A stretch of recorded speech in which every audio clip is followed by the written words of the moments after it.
Hello guys, this is the Spirit and the Owl. Welcome to, back to my channel.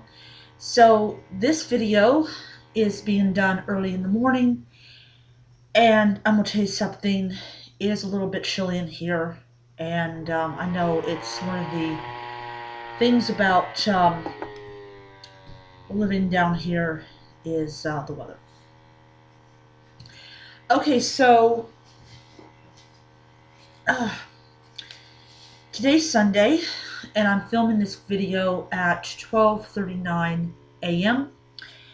And tonight at sundown, it will be the, I'll spell it because I can't pronounce it, Thesmophoria.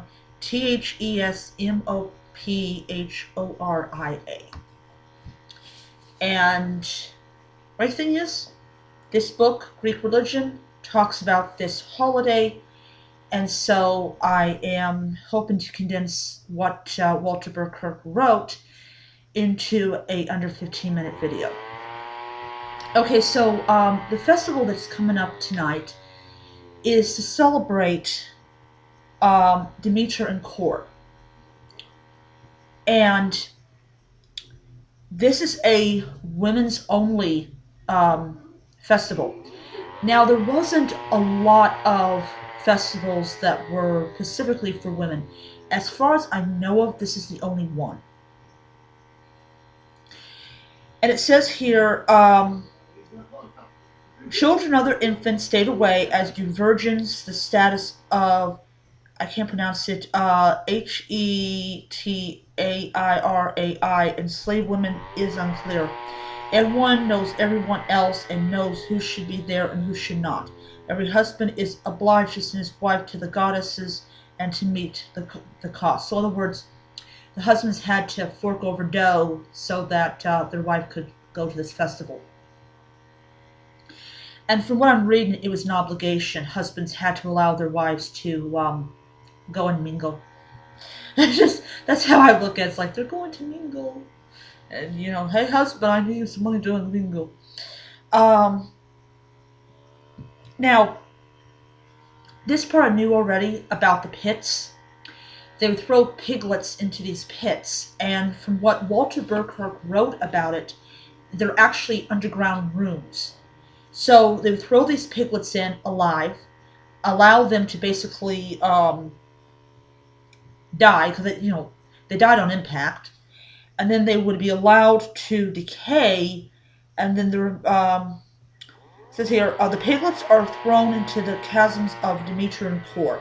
The decayed remains of the things thrown in, women known as the bailers, fetched up. They have maintained a state of purity for 3 days, and then descend thus into the forbidden room, bring up the remains, and place them on the altars. It is believed that whoever takes of this and scatters it with seed on the ground will have a good harvest. It is said that there are snakes down below in the chasm that eat most of what has been thrown down. For this reason, a noise is made when the women bail up, and then again when those forms are laid down, so the snakes will go away. Unspeakable sacred things are made of dough and carried up, models of snakes and male membra, though also they also take pine branches. This is thrown into the so-called megara. I hope I'm pronouncing that right. And so are the piglets, as we've already said.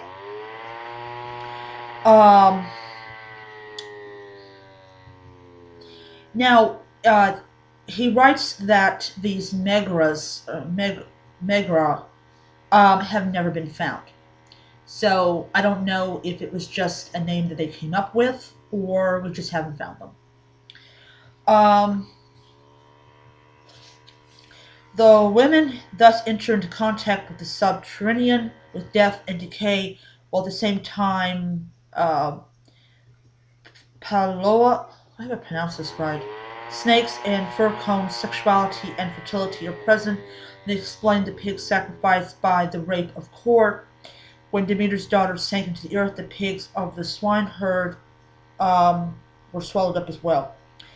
Okay, what this basically tells you is that when Hades took Kor, down to the underworld with full permission from her father Zeus. Hades raped her. Um, he may have fallen in love with her, but he still raped her. And so it tells you point blank that her virginity was stolen from her. And my own personal belief is when that happened, that's when she became Persephone.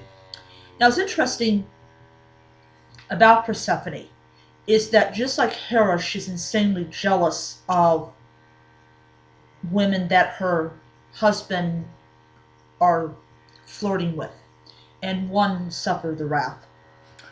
Um, so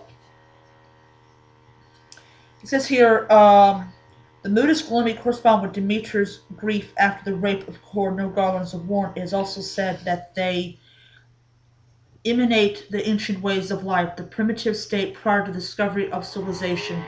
The fasting finally comes to an end with sacrifices and a great meat banquet on the third day or during the preceding night. In Athens, Calig,